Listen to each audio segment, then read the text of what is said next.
We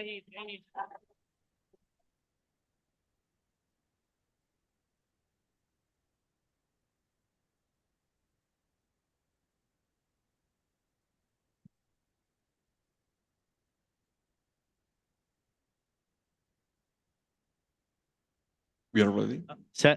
Yeah. Can you hear me? Yeah.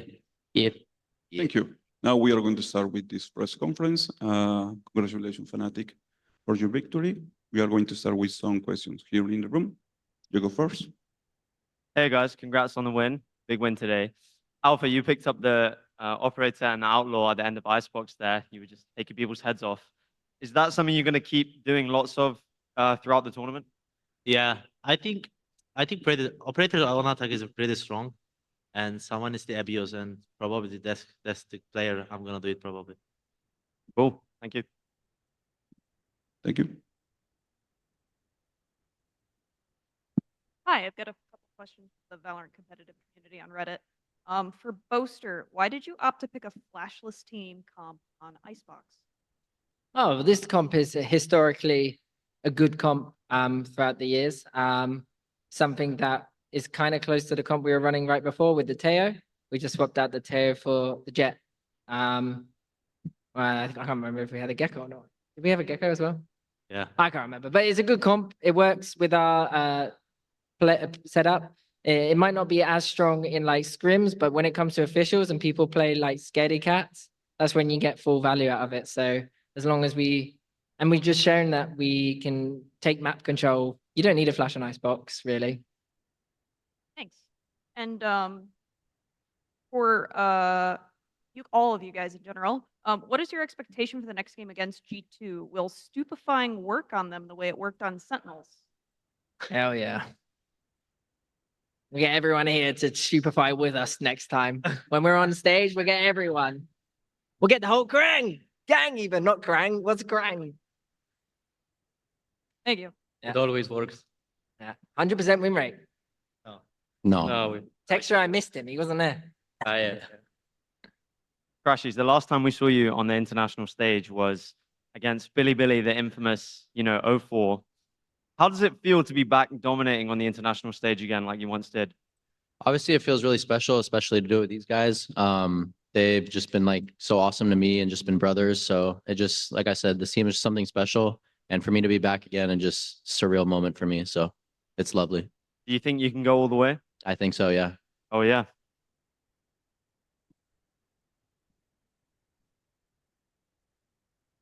Hey there.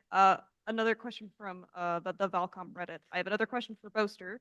We saw the usual slow tempo gameplay on Sunset and Ascent. However, on Icebox, there were many faster rounds. Was that something you guys had prepared for, or was this an adaptation after the first two maps?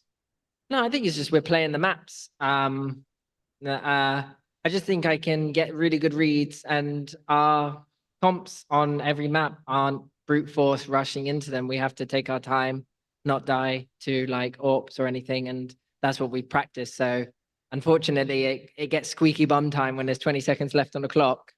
That mid-split round in the end, having Alfia save us in the end. So yeah, it just gets crazy, but we thrive in the chaos. No, chaos coming. Good job, bro. That's what Kron says. Nah, but I mean, on Icebox, it was easy to control the game on attack. Like, they were keep doing the same one-way smoke over and over again, and we already knew how to play against it. Like, basically, they just had the same pattern, 12 rounds, kinda. But obviously not 12, but less. And we just, like, instantly knew how to play against it. Thank you. And I've got one more question for the team. It's been almost 2 years since EMEA lifted an international trophy, and you guys are now in a prime position to get another one. Does that pressure of proving that the EMEA region is still competitive affect you in any way? I think EMEA is always being good. I mean, even last year when we didn't do great on internationals, FNATIC was always on finals. I think EMEA is always have like one team who makes really good, but it's just they didn't win sadly last year. Thank you. Yeah, I got no pressure. And I don't Zero pressure, zero expectations. Zero pressure, zero diamonds. Hello, Pietro here, independent media. I would like to ask, Who idea was for the Cooper to be kidnapped in the end of the game? Oh, well, Sentinels were nice enough to send me a Cuba in the off season. And so, yeah, we were just like, should we put it in the bin? Like, Who's we, bro? what do you mean Was it you or was it we? we're together, right? All right, thank you and good luck in the remaining of the championship. Thank you. Hey guys, Bodok here. This question goes to Kayak and anyone else who wants to answer that. So Kayak tweeted yesterday that he got a little bit of food poisoning. How do you guys combat that? Like, do you have some different like ways of like combating it, or what can you share about it? Can I talk first? Well, talk. We have a best performance coach you can ever have. Is Phil right there? He always supports us with his medicines.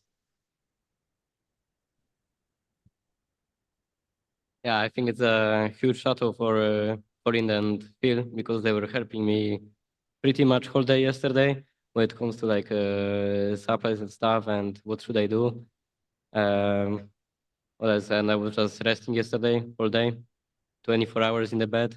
Had a rough night, but yeah, today I was feeling a bit better, but it was still a rough game when it comes to energy. I think especially on Ascent. After Ascent, I was like really low energy at the end, and I had to eat something. And on Icebox, I came back a little, you know, not fully, but just a little. All right, great. Thank you very much. Wish you speedy recovery. Thank you. Thank you. Next question goes to Golden. Can you hear me? Yes. Yeah, okay.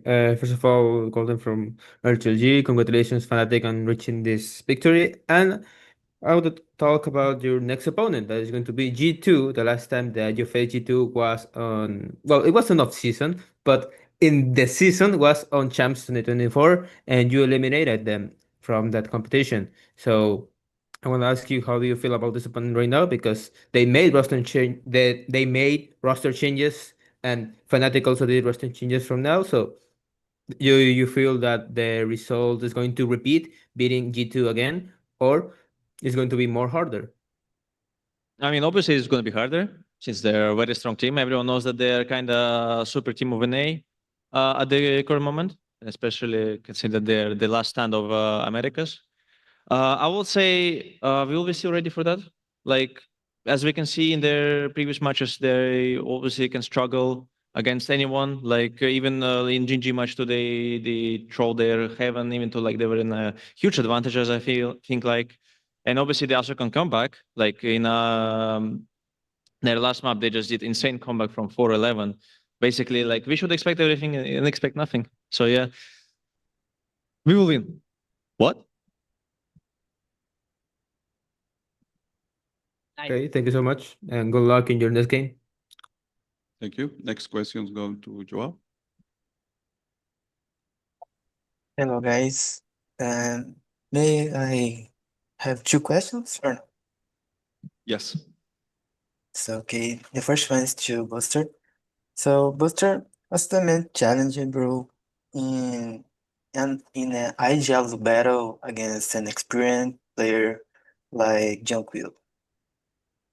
I think it's just we play our game, we find the reads, and then I have to make a call, and it has to be confidently made. And I think when it came to Ascent and Icebox, those are maps that on the attack side I've got history on. I'm quite good at attack side calling on those maps. When it comes to official games, in scrims, people are just charging at you, so it's a bit different. But in officials, everyone's like scared. So it's a lot of fun, those maps. And then when it came to Sunset, you know, I think we were doing like somewhat okay stuff. It was just we weren't able to get the trades or win certain important rounds. So it could have been a different game, that one too. And so for me, playing against John QT is not so much about John QT. It's more so about us just doing our stuff and how we prepped and stuff and just trading, having a good time.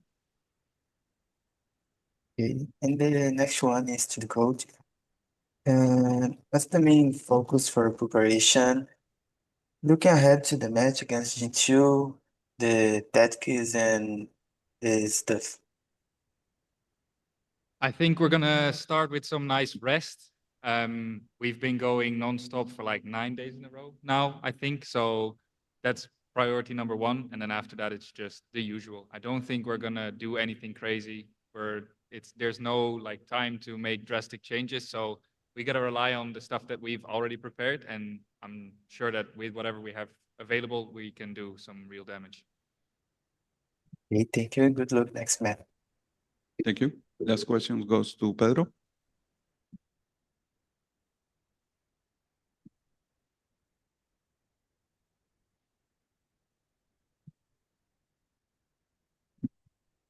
Pedro. Hello, the next question's to Boaster from Pedro Romero. Specifically focusing on Ascent, Sentinels opted for the waylay. So I'm wondering, how did you react and work around that pick in the map? Also, what was the most difficult part in facing Sentinels? When they logged in the waylay, I was like, it's free, it's free, it's free, it's free, it's free. No, I was joking. No, I just think I've seen that comp. G2 ran it, and they still had the Teo as well. And I was like, 2 rockets. Yeah, you're having a laugh if you think you're going to be getting through Kayak and Alfie with 2 rockets, and then coming into me. No, I'm joking. And Vice and Crashies on the other side. So yeah, I think wasn't too worried about it. Knew how to play against it.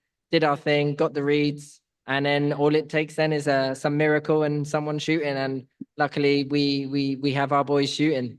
And I was just there. Thank you. Thank you, FNATIC, for being here with us. With this, we conclude this press conference. Congratulations again. Thank you. Thank you.